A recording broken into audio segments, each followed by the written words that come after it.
burger is like pretty new in Cape Coral now.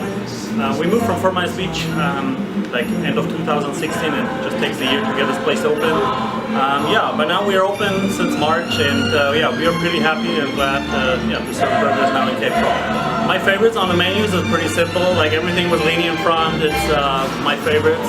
So we have the LEHNE nachos like as appetizer. They come like potato and chips with pork, Asiago cheese and jalapenos, or like LEHNE barbecue burger with the hash brown on it, or deluxe burger, like the most, yeah, the #1 burger over here. Yep. So yeah, hopefully I see you guys here soon, and check it out.